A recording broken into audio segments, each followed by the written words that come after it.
They had not flown far when Zala suddenly shot upward, hovering, her eyes sharper than Daryl's, fixed on something in the distance. "Dire bats," she cried. "They're circling over the forest. The queen is under attack." With a powerful thrust of her wings, she sped toward the danger. Daryl spurred Pern after her, drawing his sword. As they neared, he saw the dire bats diving into the trees, screeching. Zala released a burst of fire, striking one from the sky. It fell shrieking into the canopy, but dozens more swarmed to meet her. The dragon princess spun and dove, flames bursting from her jaws, cutting through the screeching horde. Below, Daryl saw Queen Valis' royal guard locked in desperate battle. Undead warriors, eyes burning with demon blue fire, slashed with curved scimitars, driving the guards back toward the royal coach. The clatter of steel and the shrieks of the undead filled the forest. "Hold fast, Pern," Daryl cried. The griffin plunged into the fray, talons and beak tearing skeletal warriors apart. Daryl's blade flashed, cleaving skulls and shattering bone. Arrows hissed through the air, but in their frenzy, the skeletal archers missed their mark. Suddenly, a wall of fire swept across the battlefield, melting the creatures like wax in a furnace. Zala had returned to strike at their heart.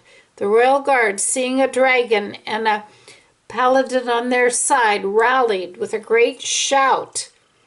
"Protect the queen," roared Commander Zach, their captain. With renewed strength, the royal guards pressed back the undead.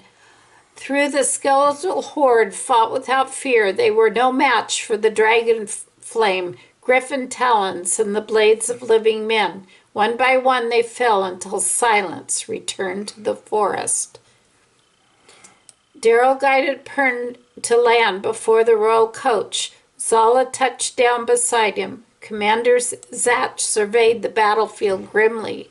"We must move the queen from this foul place." The road was cleared, and the shaken horses urged forward. Daryl called to the guards. "We'll escort you to Min Gate." Together they pressed on. Zala and Daryl flew above, scanning the skies.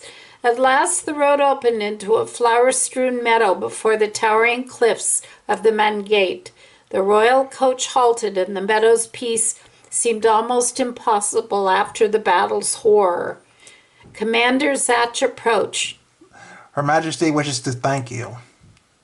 The coach door opened, and Queen Valis stepped gracefully into the road. She wore a silver filigree circlet on her golden hair, her eyes alight with calm majesty. Daryl knelt before her, while Zala inclined her head in respect. "Just days ago you set out from King Zalgas on your quest," the queen said, her voice carrying warmth and authority. "Already you have saved me with your valor. I ask you to join me and Empress Lorfi in a feast to celebrate my safe passage." Zala answered, "We would be honored, your majesty." Even as she spoke, trumpets rang from Min Gate. A company of dark elf warriors emerged, led by the Empress Lorfi herself. She hastened forward, eyes wide with alarm. "Valis, my friend, what has happened?" Queen Valis embraced her. "We were attacked by creatures of Simbar.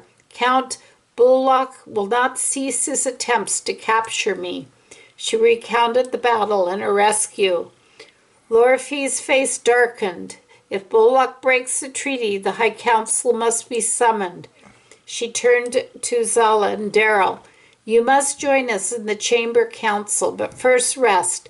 I grant you the Sinbar balcony above the gate. My chamberman, Brill Gathols, will care for your griffin and prepare your chambers." Zala bowed her head.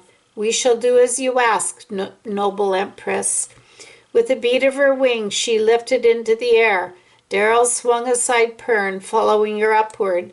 Below, Queen Valis and Empress Lofi entered the Mine Gate Fortress, their guard close behind. High in a fir tree by the road, the dire bat with ruby eyes had watched the whole scene. As the gates closed, it dropped from the branch and flew silently into the darkening sky.